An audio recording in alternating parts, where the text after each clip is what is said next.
Hello，各位馬迷，又係我祖士啊！今個禮拜日6月14日，雪蘭莪會有12場賽事上演嘅。第一場開跑時間係中午嘅12點20分。咁所採用跑道方面咧，頭嗰5場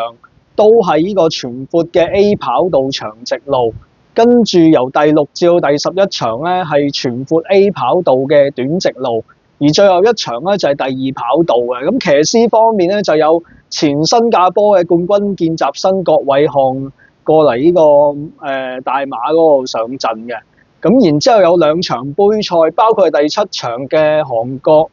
賽事管理局友好錦標，同埋一個第9場嘅3歲馬短途錦標啊。咁先講第一場啊，喺呢個5班嘅1004米比較低分嘅組別，我嘅順序提供係8號嘅健康寶寶、3號嘅精氣神同埋7號嘅秘密寶貝。跟住係第2場都係5班1004米，不過比較高分嘅組別，亦都係我今次賽事其中一場嘅精選。我揀咗10號嘅迪拜玫瑰，最近一次試習片段同大家分享。一起步嗰陣時咧，唔算話太快，但係咧一早佢好積極咁樣喺內欄嗰度再推翻幾步啊，已經拍翻住開面嗰啲馬。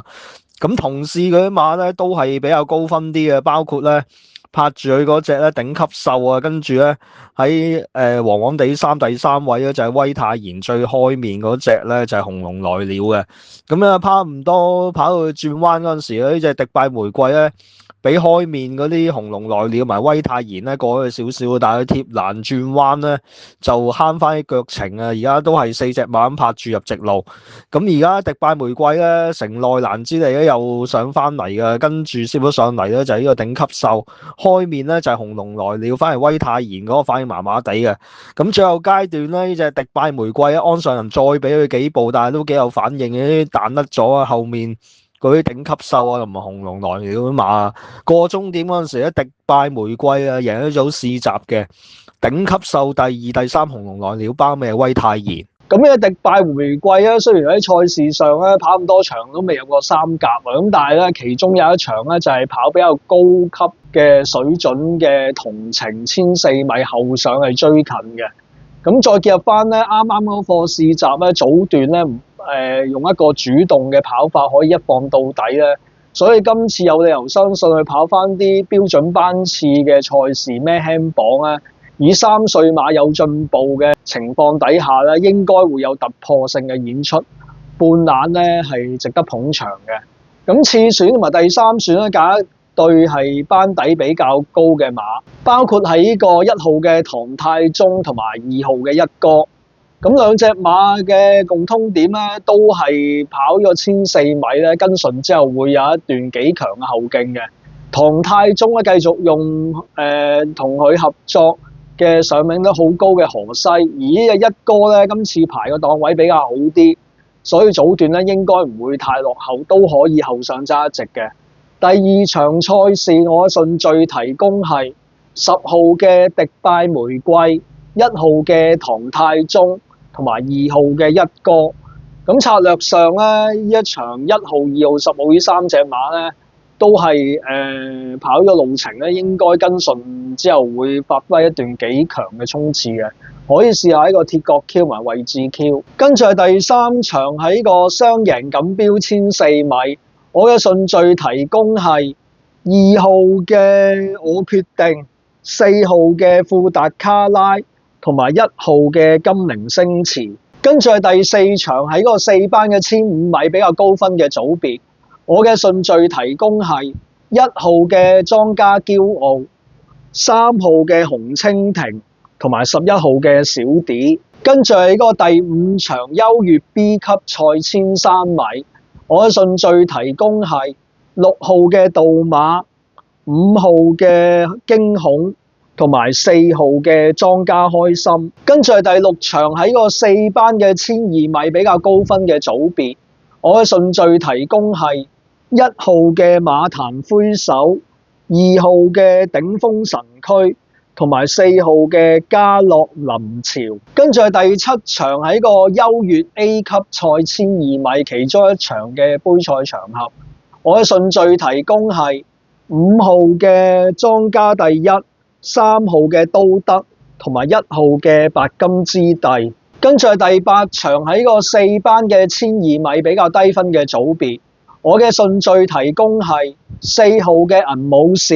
6號嘅銀龍同埋9號嘅起義軍。跟住係第9場另一場嘅杯賽，限3歲馬跑1200米嘅3歲速度系列，亦都係我今日另外一場嘅精選。我揀咗2號嘅莊家老闆最後一次賽事片段同大家分享。排外檔起步咁啊，嗰隻黑帽紅衫藍眼罩啊，而家就比較後啲嘅位置啊，喺外檔嗰度。咁樣搶咗出嚟咧，外檔咧就有隻太平英雄啊，跟住啊大姐頭，第3位係風暴泰坦，但係跑幾步咧，莊家老闆已經上到嚟外檔嘅第6位噶啦。但係轉彎咧都係一路喺3碟望空蝕住啲位嘅。咁樣前面太平英雄啊放咗出嚟，跟住啊大姐頭，然之後就係呢個風暴泰坦嘅。後面咧仲有啲貼欄嘅飛馳啊，咁而家嗰隻莊家老闆嘅外檔嗰度咧上到嚟第5位到噶啦。咁而家前面嘅太平英雄咧入到嚟最後直路咧放嚟2個馬位到嘅。風暴泰坦咧上嚟追佢嘅去勢唔係好強嘅，反而呢個莊家老闆咧已經係過咗隻風暴泰坦噶。大外檔上緊啲馬仲有啲富達卡拉啊，同埋一隻太平飛船嘅。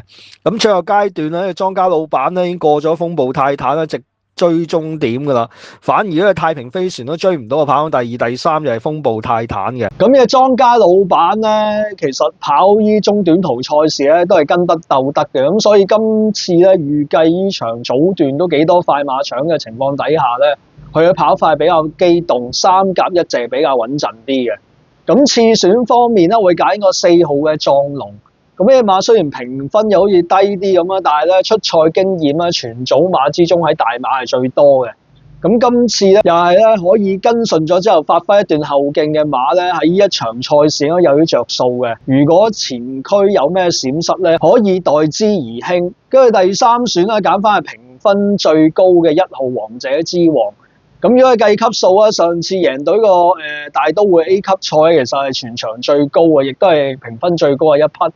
但係上次跑1100米咧，放到翻嚟最後幾步已經開始力弱啦。今次咧仲要跑多100米咧，而且排個外檔起步，驚佢最後嗰幾步咧力弱，咁所以咧就作配比較合適。第9場賽事我順序提供係2號嘅莊家老闆、4號嘅壯龍同埋1號嘅王者之王。咁策略上咧，呢個2號嘅莊家老闆同埋4號嘅壯龍咧，都係跟順後可以發揮一段後勁嘅馬，可以揾呢兩隻馬做呢個單 T 嘅雙膽。跟住係第10場喺個4班1200米比較低分嘅組別，我嘅順序提供係6號嘅太平洋銀、1號嘅勝者為王同埋2號嘅真美。跟住係第11場喺個5班嘅1200米比較高分嘅組別，我嘅順序提供係2號嘅富田威、6號嘅鐵布衫同埋1號嘅無上榮光。跟住係第12場喺個5班1020米比較高分嘅組別，我嘅順序提供係1號嘅飛馬流星、